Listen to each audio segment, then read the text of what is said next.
You can make a case for a number of players. I don't think it'll be Harry Kane. I'm somewhat disappointed in Harry Kane, albeit that you can't criticise St Harry because of the position that he holds, but I'm getting a bit tired of him playing central midfield. Welcome to this week's edition of One to One with Simon Jordan. Not from Doha, but back in Blighty. Now, of course, as always, keep liking and subscribing, and equally importantly, leaving those brilliant questions in the comment section below. But let's get to this week's show. The Mbappe question and that riddle that needs to be solved by England in the upcoming game against France is the $64 million question, because ultimately he's the danger man. They are a team, France, littered with good players. Obviously they've got a few players out, but that notwithstanding, they're a formidable opposition. They're the opposition that we detailed, apparently from Martin Keown's wall chart, Daily Star wall chart, that they would arrive at the quarterfinals playing. Look, Mbappe, when he's played against Kyle Walker for PSG against Man City, to be fair, Kyle Walker had him in his pocket. So there is the argument that Kyle Walker is the antidote, is the kryptonite to killing Mbappe. I think the bigger kryptonite is stopping the supply into him. If we can stop the supply to Mbappe, then we stop some of the damage that he'll do. He will get the ball, he will get into the game, and he will cause us problems. But equally, we have players, if we're brave and we're prepared to take the game to the French in a sensible way, they will have as much to worry about from certain players that we have on the pitch that we have to worry about from Mbappe.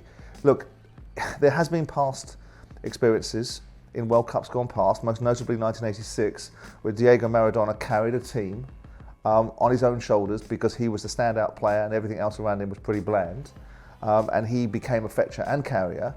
Mbappe, to me, is more of a carrier than a fetcher, so that means if you stop the supply, like I've said, you reduce some of the damage limitation. I tend to be more pragmatic in my thinking, or more balanced about our strength.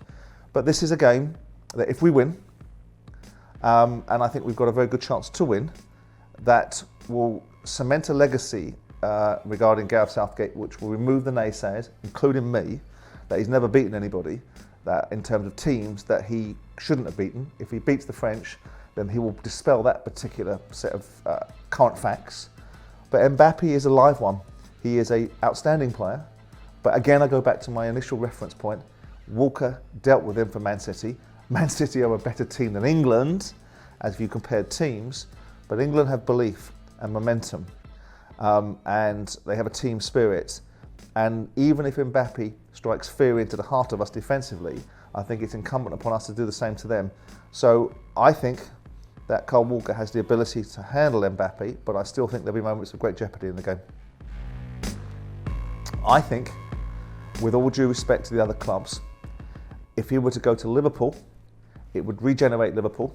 I think he'd be the perfect player for Liverpool. And their brand of football would fit him perfectly. I think Klopp would be the ideal manager for him. And given the fact he's played in Germany, and Klopp evolved from Germany, obviously being German, of course, there's a natural segue in there with the relationships with the clubs in terms of Klopp's tenure there and so on and so forth. But I just feel that if Liverpool can get themselves together, the brand of football that Bellingham plays, which is powerful on the front foot, you know, aggressive, physically strong, very balanced football, a very talented football that has the ability to go right to the very top. And I think he has the look and feel of someone that could actually eclipse Steven Gerrard if he went to Liverpool. So with that in mind, you look at United and you think, well, you don't know what's going to happen there. You look at City and you wonder how that would work for him in their style of play. It's a different style of play, but I don't suspect he couldn't fit in there. Of course he could. You look at Chelsea and you think, very clunky, not the sort of side I think he'd play well in. Tottenham, I think he'd look beyond Tottenham with the greatest respect in the world. Arsenal, I don't see that as a fit. I see Liverpool as the fit. If Liverpool can summon the finances, and I don't know whether there's a release clause in his contract which may prohibit Dortmund from demanding excessively large amounts of money, but for whatever reason, my gut feeling is that Liverpool would be the perfect fit if Klopp can re-engender the spirit of winning that Liverpool have had, that put them in the competition for 4 trophies last year, that were so close to winning the Premier League against an elite Man City side. So Liverpool is where I think Bellingham's career could really progress. Who's going home with a golden boot? Well, you're at quarter-final stage. That question will be answered by the very nature of the next round of games, because whoever goes out at this moment in time will lose a candidate for it. I'm more interested in who goes home with the ultimate golden trophy, which is the Jules Rimet trophy. And that's what the World Cup is all about. The sideshows of golden boots and so on and so forth are all a little bit for vanity projects. I understand that they're worth something. You heard Kylian Mbappe talk yesterday after the French victory against Poland. I didn't come here for a golden boot, I came here for the World Cup, and that's entirely right. You can make a case for a number of players. I don't think it'll be Harry Kane. I'm somewhat disappointed in Harry Kane, albeit that you can't criticise St Harry because of the position that he holds, but I'm getting a bit tired of him playing central midfield. I'd much prefer he held the line up top, but hey, I shouldn't get into the area of technical discussions about formations, I suspect. I think it'll be a variety of people. If France win, I wouldn't be surprised if it's Mbappe. In fact, I think he was odds on against England. I always had a fancy and a hankering, and I know he's not necessarily at the top of the goal charts, but he's not far from it, for Richarlison. You know, people laughed at the beginning of this World Cup when I said my particular favourite for interested engagement was watching Richarlison play for Brazil, and so it's proven to be. He's played well. So I think it's likely to be Mbappe if the French beat us on Saturday.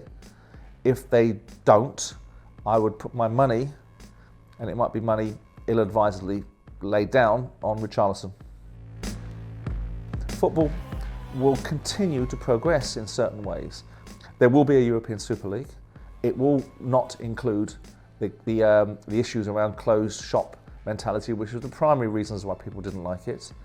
The World Cup will expand, and it'll become more about money because 48 teams in 2026 from 32 in this World Cup, and 24 from 1998 have all been evolutions primarily based upon financials and not to grow the game.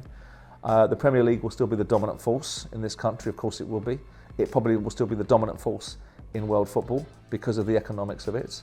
But I don't worry from the structure point of view. I hope that the EFL in this country, under the tenure and leadership of Trevor Birch, will continue to close the gap commercially in their thinking, and then maybe bridge the gap by being able to negotiate better distribution mechanisms that fuel the entire pyramid. Because let's be clear, the reasons why we have a Premier League that's the elite league in world football, in domestic world football, is because of its pyramid origins. So with all those things in mind, I hope for better and bigger teeth in the financial fair play regulations. I had this debate while I was in Qatar with Hassan Al Fawadi, who's the head of the legacy committee in Qatar that brought the World Cup to the Middle East, and I put the allegation, or my belief, that Middle Eastern money has danger attached to it because there is an element of sports washing, that people are trying to create a soft influence through football, and certain regions are doing that, and also the hyperinflation, which is primarily my major concern. And his attitude was absolutely right to some extent, which is get football to get stronger governance. And that's right, football's got to want to control its own destiny. You've got the Spanish guys bringing in salary caps to try and get some control over their leading football clubs, as well as perhaps set the way for other European nations to follow in terms of getting control over the finances of football. But you've got so many changes. You've got ownership models that are changing. You've got finances that are going through the ceiling. Football clubs are now being bought for $2.5 billion, and Man United being valued at $6 billion. So it changes, and the football fans sitting there in certain views still thinking that they are in some ways funding football clubs. And when you see people coming in that are going to buy football clubs for $6 billion, the landscape's changed. But I don't think I worry. I think there are concerns. I think that there are things that we need to be aware of. I think there are hypocrisies, and I think there are double standards, and I also think there are agendas that need to be flushed through, and UEFA and FIFA, for me, are not forces of good, and we need to look at those constructs, these Swiss-owned entities that seem to be very clandestine and very conclavish in their outlooks, that control our football worries me. But I still feel that football, as a uniter of people, as the world's biggest game, isn't going to disappear up its own backside and leave us with nothing. It's going to keep on evolving. The standard and quality of play will get better, the stadiums will get better, players will still be on a journey of extreme financial benefits, but the sport at its heart, irrespective of my observations about finances, belongs to the people, and it will be, in the end, the people determine what they see. Having just come back from Qatar, a lot of observations were made about Qatar by me and others before this World Cup. A lot of people had very strong views about it, and a lot of people think that those who have gone over there have somehow been influenced in such a way that they've all been, I don't know, become limousine liberals about how wonderful Qatar is. I spent 2 weeks in Qatar. I went over there with the mindset that this is a World Cup that shouldn't have been awarded to Qatar because it was a bait and switch that had been moved from the summer to the winter, that there was corruption at its centre in terms of FIFA and the awarding of the World Cup to Qatar, and also the underlying issues that I have with Middle Eastern money and ownership. I spent 2 weeks evolving myself into the structure of Qatar and seeing what they've built and what they're doing, meeting and spending time with some very influential people, Nasser Al-Khelaifi, who's the PSG chairman, whose football club I've regularly criticised, and also Hassan Al-Thawadi, who I mentioned earlier on, who's the head of the legacy committee, also other significant figures in Qatar. And what I got was a slightly different picture, because whilst we're living in a world of sentiment, facts will always trump sentiment. And the facts of the matter appear to be slightly different than the way that the Western media have reported Qatar. Qatar hasn't spent £115 billion building this World Cup. It spent something like 10 billion building stadiums, which building 8 stadiums with 480,000 seats in total is equivalent to what Tottenham built their stadium for, £16,000 a seat, 60,000 seats, £1 billion stadium. Equate that to what the Qataris have built. It's a similar investment. They're building infrastructure into a country which was once a British protectorate and has only had independence for 50 years. And they've built an infrastructure that includes metro travel and a variety of other things, primarily because it's going to increase their GDP, the output of the country, by 25%, which is incredible. Now you go to the issues, the footballing issues, and you find yourself in a situation where you ascertain information, and whether you believe it or not, and these are now public domain observations. FIFA changed the World Cup. The Qataris bid for a World Cup in the summer. They introduced technology that could air condition the stadiums and the training facilities to be able to provide it in the summer. It was new technology. They had it done, delivered, and FIFA said, because it's new technology, we want to change it to the winter. So that kind of changes the argument that I have about bait and switch.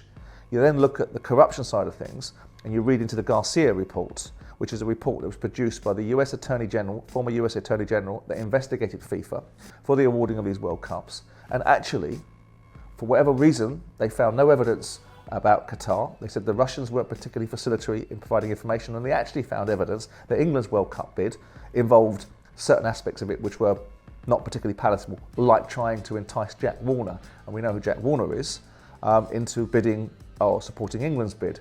So again, that starts to disarm the argument about corruption and the Qataris buying the World Cup. So all of those things sort of adjusted my view. I had strong conversations about Middle Eastern money with Nasser Al-Khelaifi and the influence that they have over PSG and the subsequent problems it creates for world football. And again, the argument comes back, well, world football needs to govern itself a bit better. It's an easy argument. But the point is that I haven't changed my view. Of course there's issues around that country. Of course the LGBT rights are issues that need to be challenged. But this is a country that's 50 years into its evolution, that's got a religious belief, which is now enshrined in law about homosexuality. It's not the way that I would want the world to be looked at. I want equal rights, but every country goes on a journey. So this vilification of this country probably needs to be dialed down a little bit whilst the country goes from a period of tolerance to acceptance to absolute equality, and I think that country will go on its journey, but it will take some time. So I've come back not as a convert, not as a hypocrite, not as a limousine liberal, with my eyes slightly wider to a World Cup that actually is arguably one of the best World Cups around. Not just because they've sprayed money at building infrastructure, but because the geographic situation enables you to go to 2 or 3 games. The stadiums are phenomenal. The football being played, albeit at times not always the greatest, has produced outcomes that are enthralling. So I come back with a more balanced view. I still want to monitor how Middle Eastern money is being utilised in sport. I still want to have an open mind to being very critical about Qatar, Saudi Arabia, UAE, and what their end game is for their investment in sport. But I also come back with a more balanced point of view, a more educated point of view. And I think that this World Cup, whether people like it or they don't, and whether the Western media wants to sit there vilifying whilst our own societies have as many problems, is going to be an unbridled success. Now, whether that opens the door for these countries to have further sporting events and Olympics and so on and so forth, that's a different discussion. But again, I come back with a feeling that this World Cup has been remarkably well staged. The Qatari people, whilst having their failings, are very welcoming, very proud of their country, very motivated by delivering a great football tournament, which ultimately is what we all wanted to see. Right, that's it for this week's edition of 1-to-1 with Simon Jordan. Now let me know your views on Mbappe, Jude Bellingham, and my views on the Qatar World Cup. Keep liking and subscribing. And as I said at the top of the show, keep leaving those brilliant questions in the comment section below. And I look forward to seeing you next week.